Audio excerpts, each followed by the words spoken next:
ইসলাম ধর্মে পীর তীর বলে কিছু নাই, পীর আর ঘোড়ার ডিম দুটাই সমান, পীর মানবো না তো বাটপার, পীর যদি না মানা হয় তো তোর মতো খবিশকে কে মানবে? গুস্তাককে চিনুন, বেঈমানকে চিনুন, মুনাফিককে চিনুন, কাদিয়ানীকে চিনুন, ফারাজিকে চিনুন, লামাযাবিকে চিনুন। নবীর জামানায় যারা নবীকে মানতে পারেনি, রাসূলের জামানায় যারা রাসূলকে মানতে পারেনি, যারা নবীর বেয়াদবি করেছিল, যারা রাসূলের বেয়াদবি করেছিল, তার বংশধর কি বেঁচে নাই? হ্যাঁ কিনা বলেন?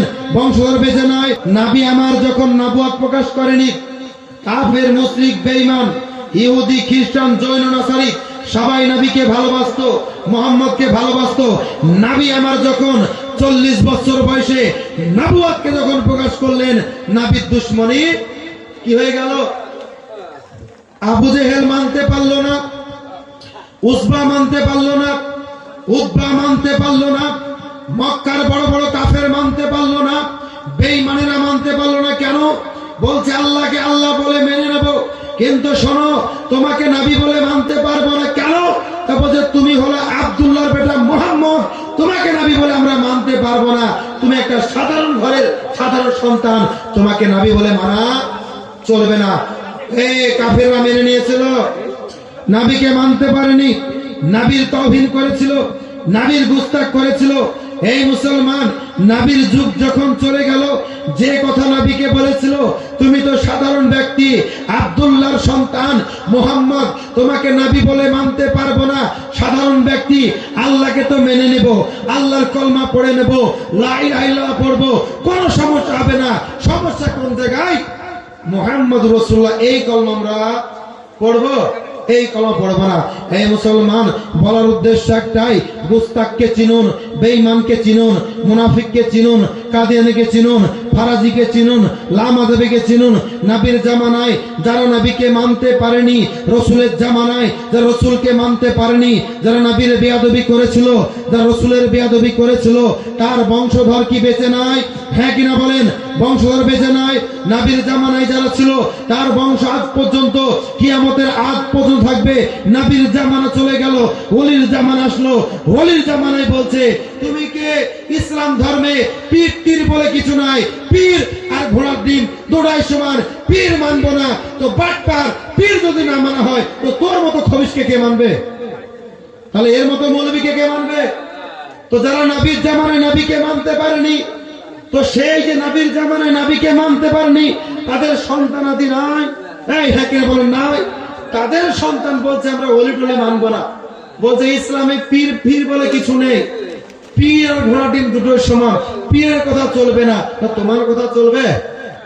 এর কথা চলবে? বাটপার, বাটপারি করার জায়গা পাও না। প্যারে মুসলমান, খাজে খাজেগান, খাজা হিন্দুস্তান, খাজা মঈনুদ্দিন চিশতি আজমেরি আলাইহি রাহমাতুল্লাহ রিজওয়ান যখন আপনারই গেলেন, সৌদি গেলেন, কাবা ঘর গেলেন, কাবা ঘর যাওয়ার পরে তিনার পীর মুর্শিদ হারুন আল রশিদ রহমাতুল্লাহ আলাইহির সঙ্গে নবীর রওজা জিয়ারত করতে গেলেন। নবীর রওজা জিয়ারত করতে যারা যায়, নবীকে সালাম দেয়, সে সালাম আমরা শুনতে পাই? আমরা শুনতে পাই না। মঈনুদ্দিন যখন গিয়ে নবীকে সালাম দিচ্ছেন, আসসালাতু ওয়াসসালামু আলাইকা ইয়া রাসূলুল্লাহ, আসসালাতু ওয়াসসালামু আলাইকা ইয়া হাবিবাল্লাহ, আসসালাতু ওয়াসসালামু আলাইকা ইয়া নূর মিন নূরিল্লাহ, নবীকে যখন সালাম দিচ্ছেন, নবী আমার রিটাইন মঈনুদ্দিনকে সালাম দেন। জোরে বলেন না সুবহানাল্লাহ।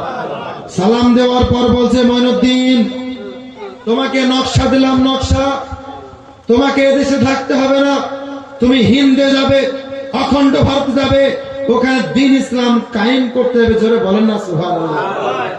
মঈনুদ্দিন চিশতি কান্না করতে লাগলেন, বলতে আছেন ইয়া রাসূলুল্লাহ, হাবিবাল্লাহ, নবী গো, আমি যদি মক্কা ছেড়ে দিই, আমি যদি মদিনা ছেড়ে দিই, আমি তাহলে আপনার রওজা জিয়ারত করতে পারবো না, আপনাকে সালাম ও কালাম দিতে পারবো না, আমার নয়ন ঠান্ডা হবে না, আমার কলিজা ঠান্ডা হবে না, আমার মনে কোনো তৃপ্তি পাবে না, আমার রাসূলকে সালাম দিতে পারবো না।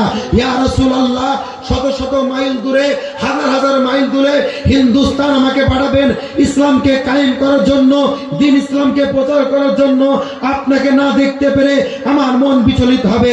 নবী আমার বলতে আছে, এ মঈনুদ্দিন শোনো, যেমন ভাবে তুমি এসে আমাকে রওজায় জিয়ারত করছো, তুমি হিন্দুস্তান যাবে আর হিন্দুস্তানে ইসলামকে প্রচার করবে।